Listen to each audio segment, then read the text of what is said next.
The open ocean is a high-stakes arena where humans meet the strongest creatures on Earth. Every giant fish out there, fast, powerful, and highly intelligent, forces fishermen to operate with precision, resilience, and next-level situational awareness.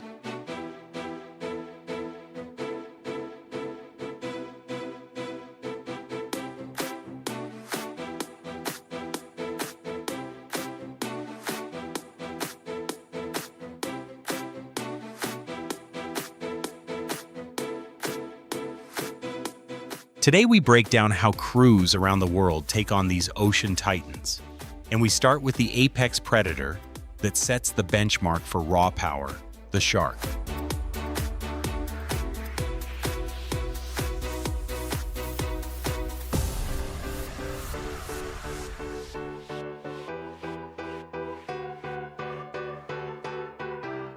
Shark fishing demands more strategy than force. Crews deploy long lines loaded with large bait, relying on a shark's ability to detect scent from miles away. Once a shark strikes, the line reacts instantly, a violent pull that requires balance technique and full body control.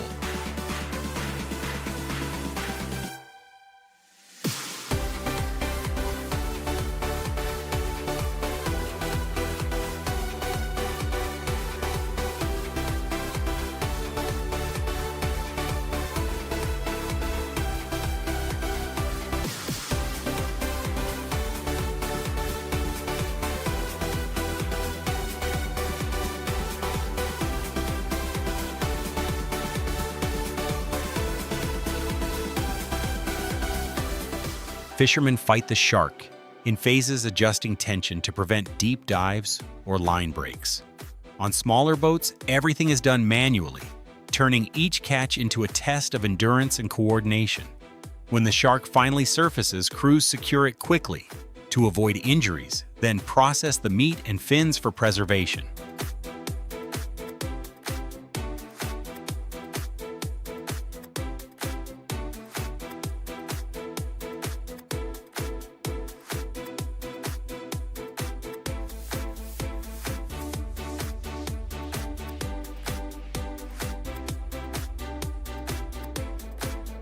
But the industry is under pressure. Sharks grow slowly, and global populations continue to decline, pushing many regions toward tighter regulations and more selective fishing methods. Shark fishing isn't just a catch. It's a confrontation between human strategy and one of the most dominant predators in the ocean.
Walrus hunting takes fishermen into extreme Arctic conditions, where cold ice, the limited visibility, turn every move into a calculated risk.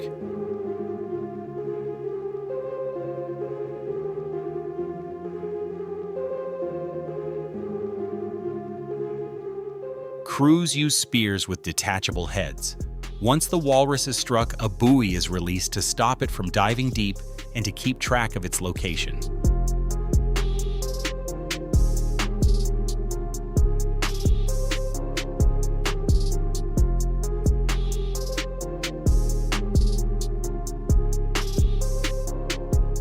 When the animal begins to tire, fishermen bring it ashore for processing. Its thick skin requires axes and large knives, and the work is done as a coordinated team effort. The meat and fat are divided and stored, an essential food source for remote northern communities.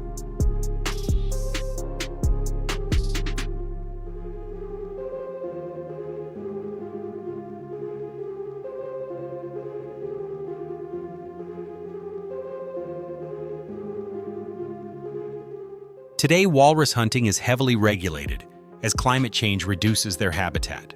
Most legal hunting is restricted to indigenous groups who rely on it for cultural and subsistence needs. Catching a walrus isn't just about strength, it's about working with the realities of the Arctic and preserving traditions built over generations.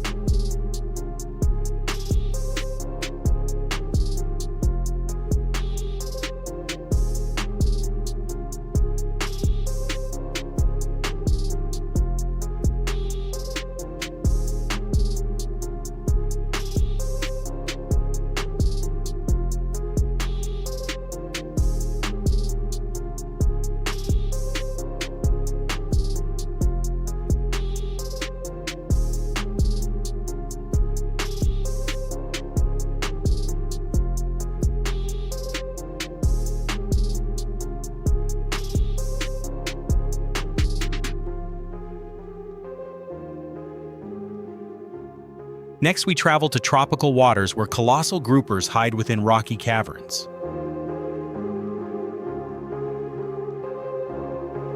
Unlike swordfish, groupers rely on raw strength. The moment they bite, they dive downward using their weight and the reef's structure to snap the line. Anglers must react instantly, pumping the rod upward and reeling hard before the grouper wedges itself into solid rock.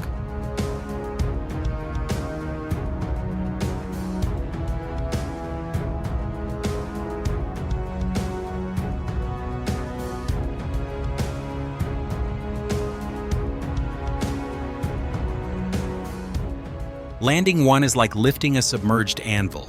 On many boats, it takes 2 or 3 crew members pulling in unison to hoist a grouper that can weigh over 200 pounds. For coastal communities, these catches are more than trophies. They're an important source of income, often the highlight of an entire fishing trip.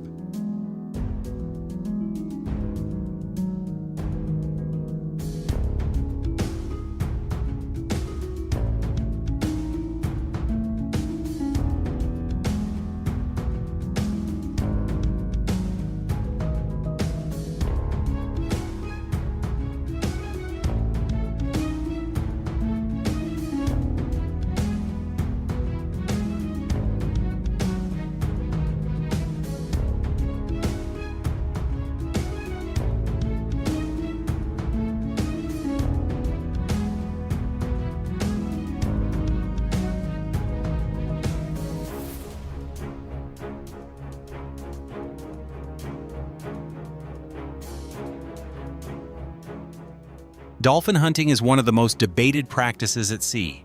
Fishermen use small boats to create noise and pressure, guiding entire pods towards shallow bays where movement becomes limited. Nets are then deployed in a tightening circle, gradually confining the animals.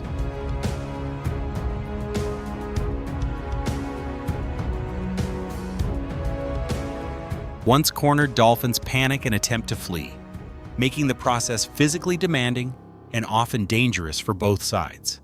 A few selected animals may be taken alive from marine parks, while the rest are processed for meat, an outcome that has drawn strong international criticism.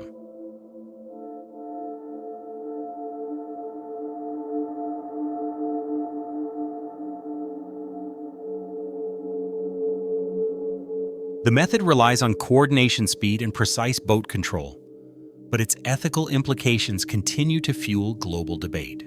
Many regions are shifting away from these practices as awareness and conservation efforts grow. Dolphin hunting highlights a defining tension in modern fisheries tradition versus evolving standards of marine ethics.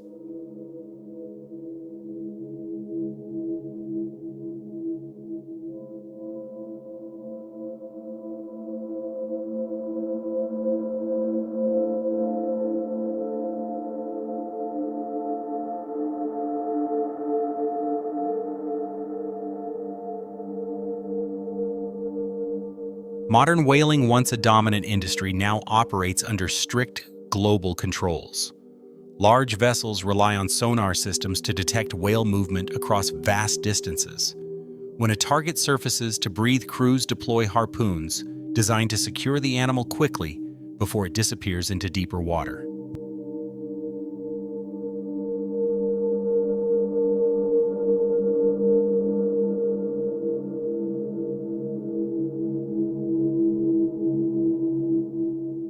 Bringing a whale alongside the ship is a slow, methodical process. Its massive weight requires winches and reinforced decks.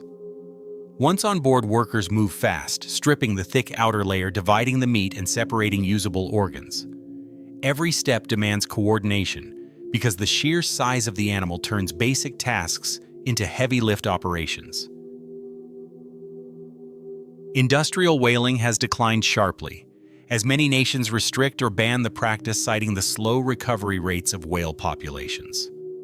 For the fleets that remain, the focus is increasingly narrow, limited mainly to regions that still permit controlled harvests. This segment of the industry represents the intersection of advanced technology and an era that the world is steadily phasing out.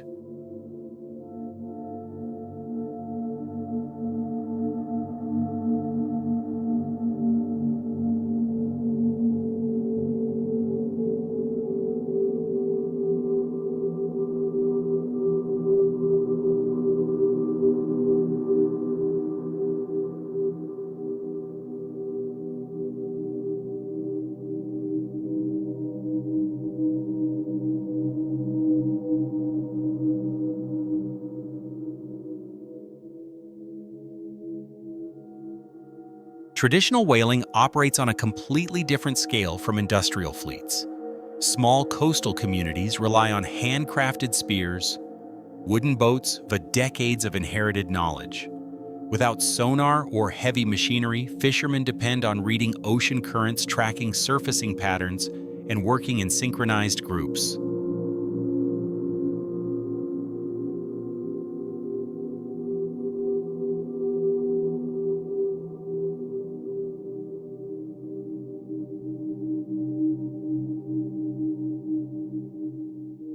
Once a whale is struck, ropes and teamwork become the core strategy. Crews use their combined strength to control the animal's movements and guide it toward shore. Processing is entirely manual, peeling the thick skin, dividing the meat, and sharing every part among families in the community.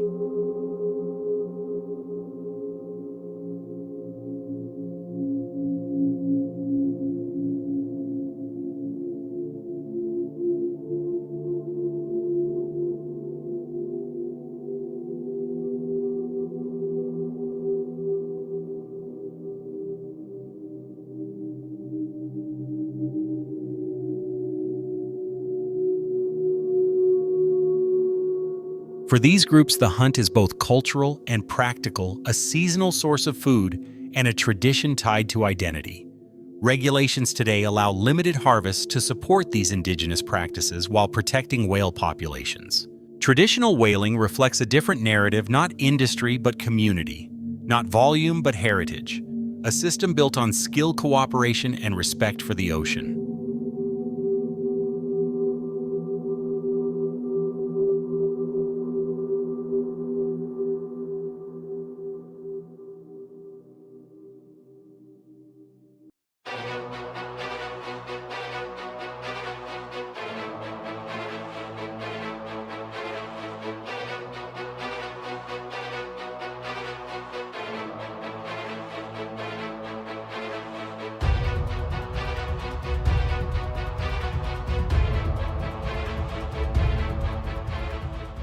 Across every region and every species, one theme stands out: Fishing for ocean giants is a constant negotiation between human capability and the power of nature.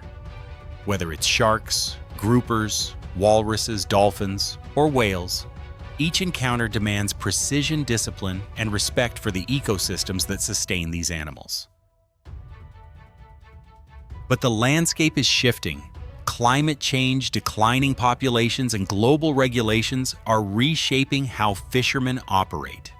New technologies, smarter sonar, selective gear, and data-driven marine mapping are guiding the industry toward more sustainable models.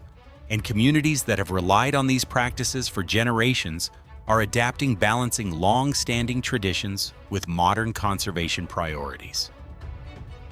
In the end, big game fishing is more than a pursuit of massive creatures. It's a reflection of how humans choose to engage with the ocean with strategy, responsibility, and a vision for coexistence. The future belongs to those who can protect the waters they depend on, while continuing the craft that has defined coastal life for centuries.